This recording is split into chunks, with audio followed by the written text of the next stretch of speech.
Yes, they have to do that. Our people don't.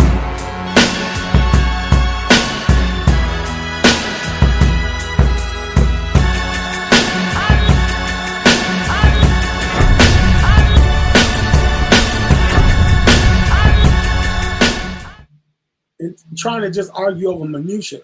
We're beautiful black people, man. That's just who we are. That's simple.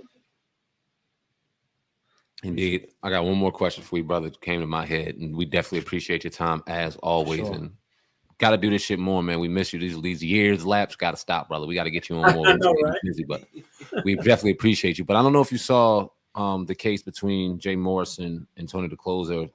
Jay Morrison won that case based off of some faults of Tony the Closer. What does that mean? Does that mean that Jay Morrison is now innocent of everything he's being accused of? Should we sit back to people that have maybe given criticism to him in the past, apologize? Because as brothers, we just want the truth. We don't care who's right or who's wrong. Or is this a situation where Tony the Closer, he fucked up some stuff, and now we looking at a dude that is being deemed innocent but is still doing some dirty, rotten things? How should we perceive this whole situation? I've had strong opinions about Mr. Morrison for a very long time. Being in finance for so many years, some of the stuff he says is absolutely wrong. I would tell it to him if he was sitting right here. He's wrong. Okay? And some of those processes, I think he just sat around the house and made it up. Because it's not. The Tulsa stuff and all that stuff is ridiculous.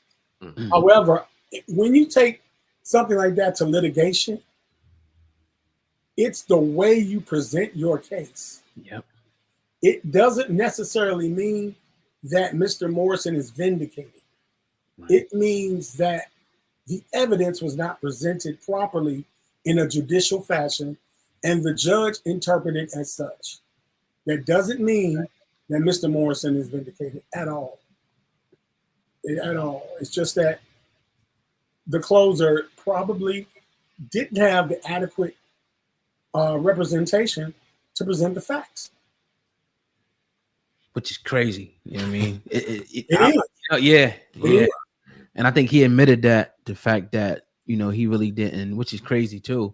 He really put somebody else in charge as opposed to him being, you know, on this. But like you said, I've been in a situation like that too.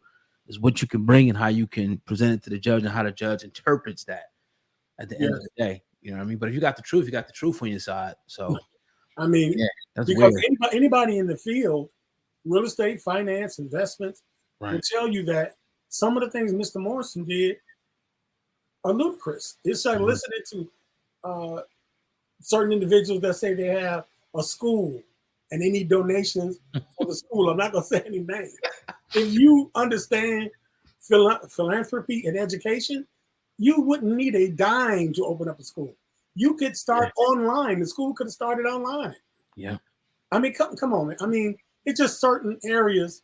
If you have expertise in, you know it's fraudulent. Damn. Hey, man.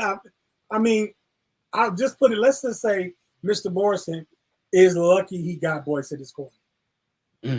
Yeah. Boyce is that's a smart, top-notch guy. Yes, sir. I'm in the same field as Boyce.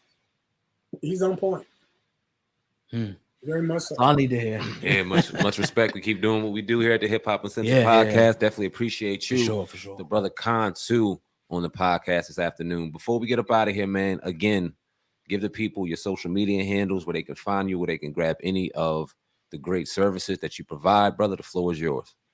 Yeah, you can reach me, Dr. Albert Higgins, on Facebook, on Clubhouse, and on Instagram, Dr. Albert Higgins. Reach out to me. Dr. Higgins, we definitely appreciate you, brother, here on the Hip Hop Uncensored Podcast. Go ahead and take us home. That ain't no good, man. Nah, man, definitely.